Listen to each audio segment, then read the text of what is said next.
नमस्कार, मी अंकिता. अंकितास रेसिपी मराठीमध्ये तुमचं खूप खूप स्वागत आहे.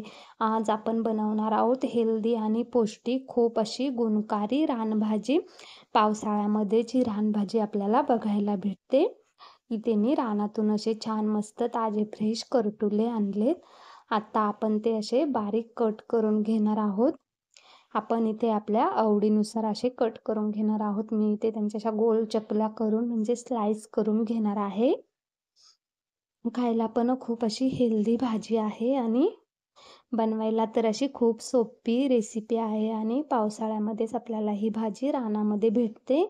आता इथे आपण त्यामध्ये जे बी राहते ते काढून घेणार आहोत आणि स्वच्छ असे एका बाउलमध्ये काढून स्वच्छ धुवून घेणार आहोत मीठ पाण्याने. इथे टाकूयात मीठ आणि पाणी टाकून 2 ते 3 मिनिट आपण असंच पाण्यामध्ये भिजत ठेवणार आहोत. आपण रानातून ही रानभाजी आणतो त्यामुळे आपण ती मीठ पाण्याने स्वच्छ धुवून घेऊयात.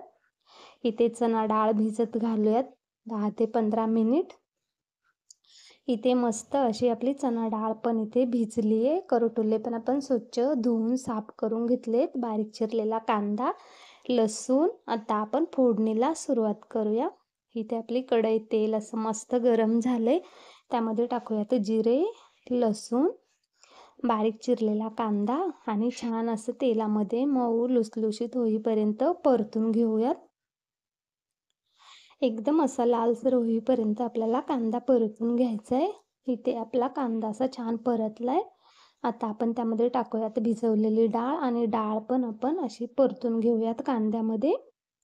डाळ पण मस्त परतली. आता आपण इथे टाकूयात गरम मसाले, लाल तिखट, हळद, धना पावडर, हिंग आणि मस्त असं परतून घेऊयात. इथे आपण जास्त गरम मसाले नाही टाकले. आपली रानभाजी त्यामुळे आपले घरगुतीच मसाले वापरायचे. आता मसाले पण छान परतलेत. आता आपण टाकूयात बारीक केलेले करटुले आणि मस्त असं मिक्स करून घेऊयात भाजी. इथे आपण भाजी अशी वाफेवरच शिजवणार आहोत, पाणी न टाकता. इथं मस्त अशी भाजी मिक्स करून घेतली. आता टाकूयात चवीनुसार मीठ. आपण करटुले धुताना पण मीठ टाकलं होतं त्यामुळे इथं आपण आपल्या अंदाजे चवीनुसार मीठ टाकूयात आणि छान अशी मस्त मिक्स करून घेऊयात. एकदम अशी छान मस्त मिक्स झाली भाजी. आता आपण झाकण ठेवून 3 ते 4 मिनिट अशी वाफेवरती इथे आपण भाजी शिजवून घेणार आहोत.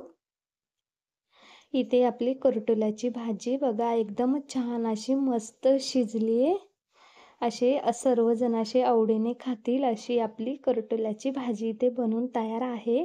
कशी वाटली तुम्हाला ही रेसिपी नक्की कमेंट करून सांगा.